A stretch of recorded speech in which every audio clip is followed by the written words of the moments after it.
Ethereum's Constantinople upgrade is only a few days away, and the implications for Ethereum are massive. We're going to be exploring just what Constantinople is and what it means for the Ethereum blockchain, as well as the price of Ethereum is currently exploding, well, along with most of the rest of the crypto markets. We're going to be looking at a price analysis of Ethereum, trying to understand where it is and where we might be going with Ethereum, and there's a lot of other great Ethereum updates that I'll be sharing as well during this video. So stick around, but before we do jump into that, just a quick note that Nash.io, or formerly known as the NEX exchange or the Neon exchange, is taking signups, and they're giving away $100,000 worth of Bitcoin and 46,000 NEX tokens for just signing up for the exchange. So the link down below if you want to check that out. Also, if you are in Australia or New Zealand and you would like to, or even farther abroad, take a trip to Australia, guys. Why not? Join the fun. The Ethereum Developers Conference is coming up in Sydney in April. If you want to get a discount on the tickets, there is a link down below where you can go and get more information about that.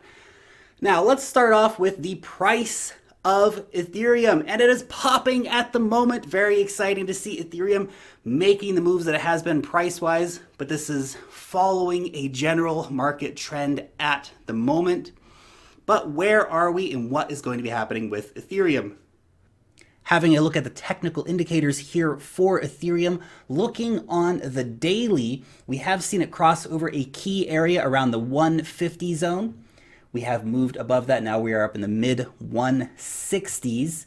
The next area that we are looking for Ethereum is actually going to be up here around 175. If we can get up to this 175 zone and stay there, that is going to be some very good bullish momentum for Ethereum. If we get rejected, though, at the 175 mark, I would expect Ethereum potentially to come back down to this 150 zone where we did see this previous resistance. It will likely become the new support level for Ethereum if we do see a cooling down period for the markets. Now, the 200-day moving average, if we do hit that 175 mark, we will be crossing the 200-day moving average. That would be very bullish. If we do maintain above that level, we could be heading all the way back up to the $200 mark. So let's see if we can maintain that. But the volume has not been super awesome. We are still very, very low in terms of volume. I would like to see much more volume than we are seeing right now, especially as the price is moving up. We are seeing that volume falling off, unfortunately. So let's see if we can maintain the price with such a low volume. Also having a look here at the RSI, the relative strength index, we can see that Ethereum at this time is very overbought. So we might see a cooling down period indeed. Although considering we are only a few days away from that Constantinople upgrade, we might see a bit more price action happening in that time. The question is, will we be able to sustain it?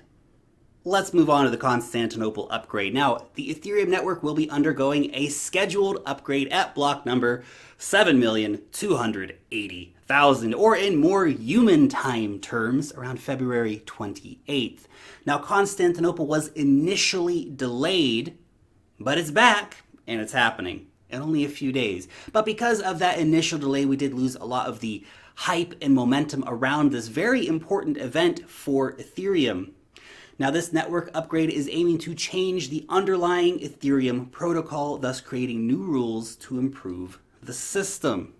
Some of the key changes are things like adding native functionality to the protocol so that it's cheaper and easier to do certain things on chain, the ability to interact with addresses that have yet to be created, as well as, more importantly, delaying the difficulty bomb for approximately 12 months and reducing the block rewards to adjust for the Ice Age delay. Now, this helps maintain the strength of the chain before that switch over to proof of stake. So it's very important that we are able to maintain a strong and healthy miner ecosystem until we make that transition. Now, the following EIP, or Ethereum Improvement Protocol, was removed from the test networks using the St. Petersburg network upgrade. We removed EIP 1283, particularly concerning net gas metering. This is the reason that we did see the delay happen in the first place. There were some issues around this particular EIP, so that has been removed now, so the upgrade can move forward, hopefully without a hitch this time. It was at quite the last hour previously when they said, hey, wait a second, we found a problem. We're not going to run the Constantinople upgrade. Most important thing for you, though, as an average user, you don't need to do anything. Very important. Major exchanges are all supporting the upgrade. Major wallet services are all supporting the upgrade. You don't need to do anything. Sit back, relax, and chill. That is the most important thing. There is not going to be any second Ethereum token to run out and collect. No one needs your private keys. Watch out for phishing sites. Anytime this happens in crypto, there is inevitably a whole bunch of scammers that will come out of the woodwork, and they'll put up fake sites saying, claim your free Ethereum token here. It's not happening. It's not true. Please be careful. Remember, don't give anyone your private keys. Lessons for life, guys. But if you are running a node or if you are mining, you will need to run an update for the latest client. Nothing too difficult. Just run the update, guys. Easy peasy. But if you are just holding or you're just trading, just sit back, relax, and enjoy the show. That's all you gotta do.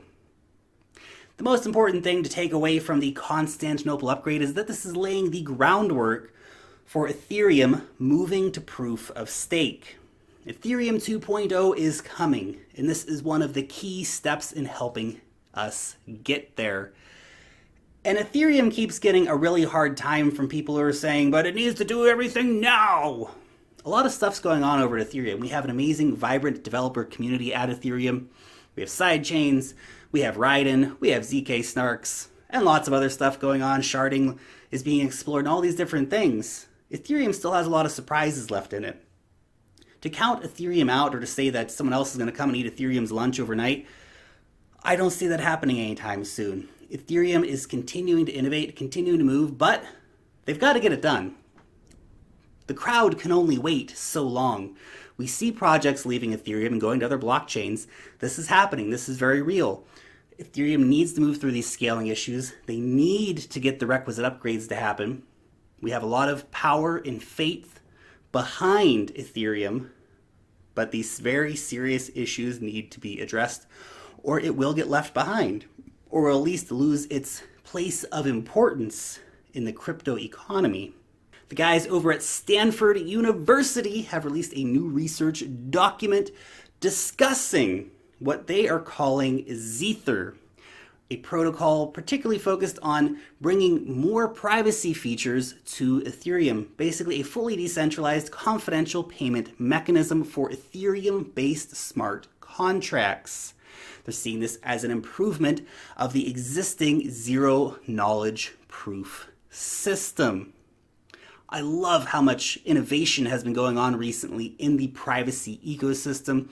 We see so many new announcements, so many new ways to approach privacy. And privacy is one of those things that constantly evolves in terms of technological capabilities, because the side trying to get your privacy, they're always evolving too. So the guys trying to maintain your privacy, it's constant battle. Now, it's not to say that this is going to immediately be implemented on Ethereum, but it does have some amazing use cases in terms of payment channels and voting and auctions. So I hope that this is something that Ethereum will indeed look at, potentially implementing in the future as an addition onto its existing ZK Snarks technology. But it's just a research paper at this point, so we need to go through some more conversations before we actually see the implementation of this happening. Now, a lot of the other blockchains in crypto, like Tron and Neo and EOS, are taking all of the glory when it comes to gaming on the blockchain. But people are still developing games for the Ethereum blockchain, thanks to sidechains. In the particular case I want to talk about today, Loom. Now, these guys have made a game called Neon District. It's some kind of weird blend of like steampunk and Final Fantasy, and it looks pretty cool actually. I'll show you a demo here in just a second, but Specifically, they're going to be using Loom's sidechain to process all of the minting, transfers, crafting mechanics, loot drops, etc. for their game-specific smart contracts. And they will have a transfer gateway that will allow your in-game assets, that being your characters or your equipment, to go to any Ethereum virtual machine compatible blockchain. And that is a lot of blockchains. A lot of blockchains are running the EVM or are EVM compatible. So that is really important in terms of interoperability. Of course, though, they're starting off with Ethereum. We can see that move on to others in the future. Here is a short demo of that game.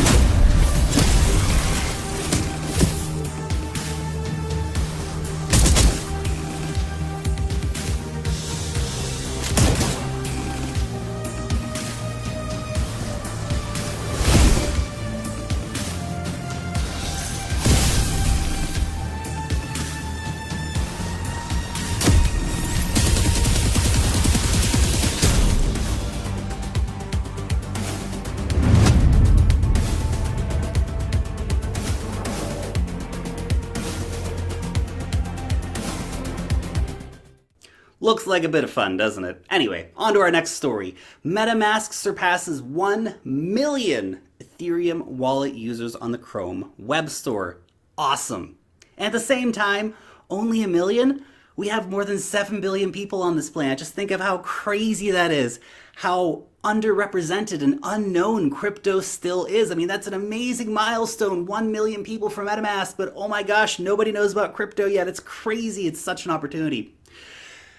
The guys over at My Ether Wallet introducing KYC-less, no KYC necessary, in other words, crypto exit to fiat gateway. Now that's pretty cool. This is being powered by Bitly. To see this kind of anonymous way to get your money into your account, I think is a very important part of the equation. We have seen more and more companies going with the KYC route, and that doesn't make a lot of people in crypto happy because we are trying to have more privacy and a better system, and then you have KYC at the back end and it just messes everything up. So to see this exit to fiat without the necessity for KYC is definitely an important part of the ecosystem moving forward. It's just on My Ether Wallet though. I also want to do an update to a story that we covered last year with the UN World Food Program. Now they have been feeding more than 100,000 Syrian refugees at camps in Jordan using blockchain technology. Facial recognition and the ability to distribute funds via the blockchain have been a big part of what they're doing. Using blockchain technology, they have saved $40,000 a month in bank fees. Wow! That is big time savings. They've also done things like creating immutable digital IDs for those refugees, which is of course an amazing use of blockchain technology. UN Women is slated to be the next to adopt blockchain technology. The United Nations World Food Program is also testing supply chain implementations between the port of Djibouti. I love that country's name. I'm probably not saying it right, but Djibouti. Between Djibouti and Ethiopia. Now the project is running on a private version of Parity Ethereum client with a proof of authority consensus algorithm. But what's interesting is that the UN World Food Program, they're actually very open to using the public blockchain. But what are they waiting for? They're waiting for the guys over at Ethereum to solve the outstanding technological issues like scaling before considering switching over to the public blockchain. But that's very interesting. We see a giant organization like the United Nations happy to use Ethereum blockchain technology, but they're hesitant to use the public chain, particularly because of the technological issues. Makes you realize why Constantinople is such an important step moving towards Ethereum 2.0. It can't happen soon enough, and we're probably still a year out from it happening.